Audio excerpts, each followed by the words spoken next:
No contexto das eleições atuais, muitos libertários auto-intitulados puristas, ou assim denominados por outros libertários, se posicionam efusivamente contra a prática do voto. Muitos argumentos em favor desse posicionamento são levantados, mas o principal deles é aquele que afirma que o ato de votar implica, necessariamente, em legitimar o Estado, um ente que todos nós libertários entendemos como ilegítimo, justamente por agir por meio da violência e da coerção. Basicamente, todos nós compreendemos que o Estado é uma máfia. Dessa forma, votar significaria dar legitimidade a essa máfia e tratar o parasita como um ente sério a ser respeitado. Eleições são uma farsa, eles dizem. A democracia em si é uma fraude, eles afirmam. E é difícil dizer que eles não estão com a razão. Afinal de contas, estamos falando do Estado, entidade criada exclusivamente para nos roubar. Porém, será que esses argumentos são sólidos o suficiente? Ou melhor dizendo, será que eles não seriam por demais superficiais? Será que o libertário que exerce o seu direito ao voto está, na verdade, legitimando o Estado?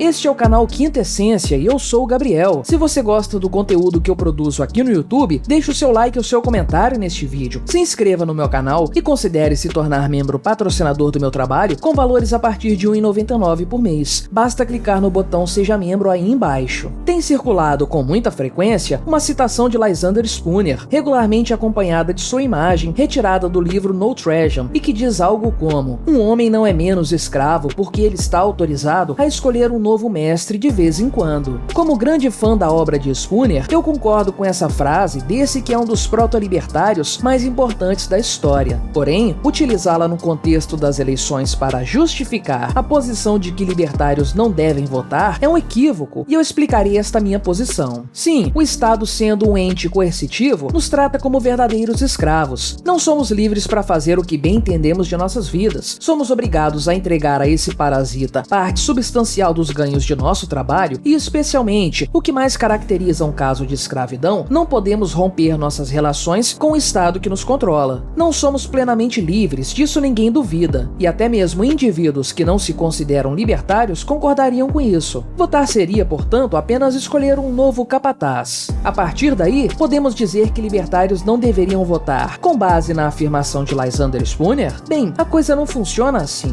e o erro dos que fazem essa afirmação reside no fato de que os libertários que optam por votar não fazem esperando tornarem-se plenamente livres, mas sim por outros motivos. Vou direto ao ponto. Votar dá tanta legitimidade ao Estado quanto pagar impostos e utilizar escolas, hospitais e estradas públicas, ou seja, estatais. Se votar implica necessariamente aceitar a democracia como algo válido e desejável e um governo coercitivo como eticamente aceitável, pagar impostos também implica necessariamente financiar esse mesmo governo e usar as suas dependências significaria ser conivente com ele. E isso nos coloca diante de um problema. Afinal de contas, é impossível não pagar impostos, ainda que apenas de forma indireta. E mesmo para sair de sua própria casa, você precisará, pelo menos, utilizar uma via pública mantida pelo Estado. Então, por qual motivo o libertário deveria votar nas eleições estatais? De acordo com o meu entendimento, o libertário toma essa atitude basicamente para evitar que o Estado avance tão rapidamente sobre os nossos direitos fundamentais. Veja bem, o Estado sempre irá crescer no longo prazo, e se você olhar para o passado, você perceberá que década após década, nossos direitos foram sendo cada vez mais tolhidos pela máquina estatal. Isso, porém, não implica dizer que no curto prazo, pequenas liberdades não possam ser conquistadas ou pelo menos protegidas. Não de forma definitiva, é claro, mas sim por tempo suficiente para que possamos criar barreiras agoristas contra o próprio Estado. Talvez você já tenha condições suficientes para se proteger plenamente do Estado. Uma reserva generosa de bitcoins mantida em carteiras privadas desconectadas da internet, uma impressora 3D de alta tecnologia que lhe permita imprimir suas próprias armas e suas munições, e uma completa separação do sistema bancário controlado pelo Estado. Parabéns para você se isso for verdade. Porém, você há de convir que grande parte dos indivíduos está muito, muito longe de ter esse grau de separação em relação ao Estado. E mais 4 anos de um pouco mais de liberdade podem ser cruciais para que mais pessoas pessoas possam se proteger de forma efetiva do Estado. Eis aí o principal motivo pelo qual um libertário deve votar, para atrasar o colapso estatal e se proteger um pouco mais dessa ruína. E não dá para negar que, embora políticos sejam sempre um grupo de indivíduos de envergadura moral mais do que questionável, é um fato que alguns são sim piores que outros. Algumas opções são capazes de destruir nosso país antes mesmo que 4 anos se passem.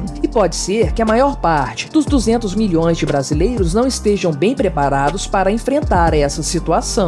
Talvez agora você afirme que, independente do que se argumente nesse sentido, o aspecto ético continua sendo o mais importante, ou seja, consequências utilitárias não podem justificar atitudes antiéticas. Nesse caso, eu precisaria recorrer novamente ao exemplo dos impostos e das ruas públicas. Nem se nós tentássemos, nós poderíamos evitar essas duas práticas. Da mesma forma, o fato de não votarmos não significa que deixaremos de ser roubados pelo Estado. Se assim fosse, eu advogaria imediatamente o não voto. A abstenção do voto significa apenas que você se abstém de escolher uma alternativa menos pior. Mas optar por algo menos pior é uma atitude digna de um libertário? Bem, convido o ouvinte libertário a descer da tamanca ética para tratar de temas morais. Se você conhece o meu trabalho há algum tempo, certamente você sabe que eu sou católico, ou para usar um jargão mais adequado a este contexto, eu sigo a moral católica. Dentro dessa doutrina, existe a definição da opção pelo mal menor, uma situação em que não existe um bem a ser praticado e que o indivíduo invariavelmente deverá fazer a opção entre opções que são todas ruins. Não há boas opções, mas a escolha deve ser feita, e seguindo sua consciência, o indivíduo deverá escolher o mal menor sem que isso represente um pecado, ou seja, uma ofensa a Deus e ao próximo. O resultado não será bom, muito menos ótimo. Teremos algo que em circunstâncias normais seria indesejável. Porém, nessas situações que não são ordinárias, normais, a opção se faz necessária, e aquele que se abstém de tomá-la incorre no erro de permitir que um mal maior prevaleça. Escolher o mal menor é um imperativo moral, porque se as circunstâncias nos impõem apenas opções ruins, nossa grave escolha é a de escolher a menos pior. O exemplo mais conhecido da opção pelo mal menor é a legítima defesa. Sim, de acordo com a doutrina católica, a legítima defesa pode ser não somente um direito, mas até um grave dever para aquele que é responsável pela vida de outrem. Portanto, na situação em que um criminoso coloca em risco a vida da esposa e dos filhos de um homem, e este tem condições de se defender, ele deve exercer esse grave dever, tirando a vida do agressor se isso for necessário, dentro dos critérios da proporcionalidade. Isso não muda o fato de que a vida pertence a Deus e que nenhum homem possui o direito de tirá-la. Em relação à vida, o bem desejado por Deus é que ela siga seu curso natural, desde sua concepção até a morte natural. Sua brusca e violenta interrupção, portanto, jamais poderá representar um bem.